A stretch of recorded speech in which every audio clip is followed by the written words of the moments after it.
La route nationale numéro 42 sort des oubliettes.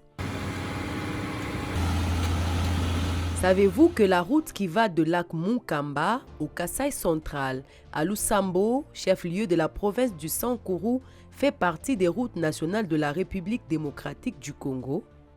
Eh oui, de la localité Kadimadiba, en perpendiculaire avec la route de Mbujimai-Kananga, direction ville de Lusambo, c'est la route nationale numéro 42. Un tronçon long de 128 km qui a toujours ressemblé à un sentier, mais d'une importance indicible au regard de l'ampleur du trafic qu'il endosse. Mais relégué au calende grec. Déconsidéré par les régimes politiques qui se sont succédés au Congo de Lumumba.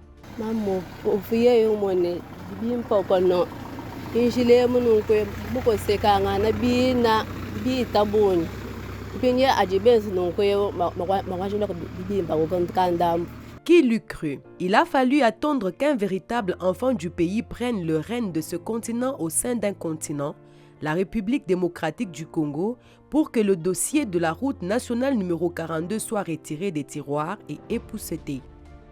En effet, cet axe fait partie du réseau prioritaire avec lequel compter pour atteindre l'intégration du territoire national, quatrième engagement du programme d'action du deuxième mandat du président de la République et chef de l'État. Son Excellence Félix Antoine Tshisekedi Tshilombo a pris l'engagement de construire 3750 km de route durant son second quinquennat et la RN42 est du nombre. On cogite, on ergote, on planifie depuis fin 2024.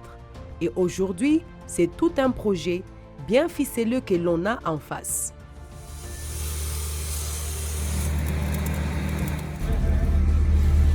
La pancarte géante circonscrit bien la teneur de ce qui se trame dans cette partie centrale du pays.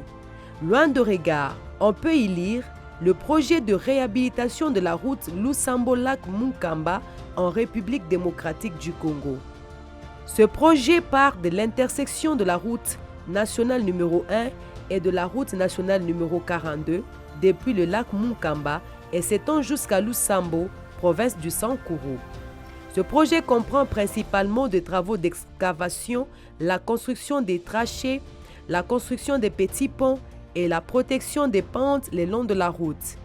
L'ensemble de la route sera constitué d'un revêtement en asphalte à double surface. Un voyage de 1000 km commence par un pas, dit-on. Cet ambitieux chantier est déjà en marche. Aujourd'hui, sur le terrain, 10 premiers kilomètres sont totalement pris en main par l'entreprise Sino Hydro, sous-traitée par Cisc SA. Palier après palier, sur plus ou moins 3 km, les travaux d'assainissement sont faits entièrement du côté droit et sont en cours à gauche. La chaussée progressivement rechargée en même temps que des étapes importantes sont franchies sur les autres parties.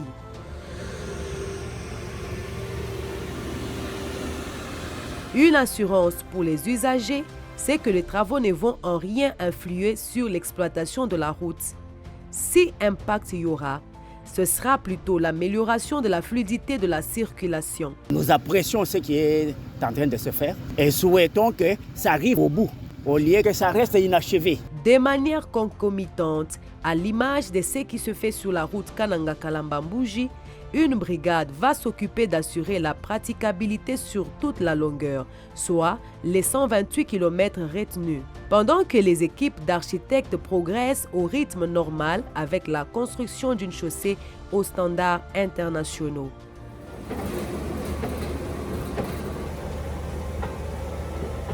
C'est du lourd et c'est du sérieux.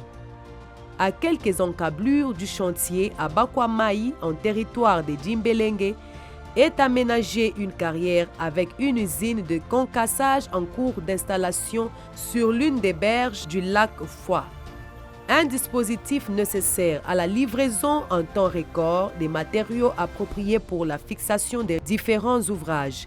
alors que l'ACGT, Agence congolaise des grands travaux, veille au grain que chaque partie prenante joue sa partition pour le succès de ce projet réalisé dans le cadre du programme sino-congolais et qui porte les espoirs de tout un peuple.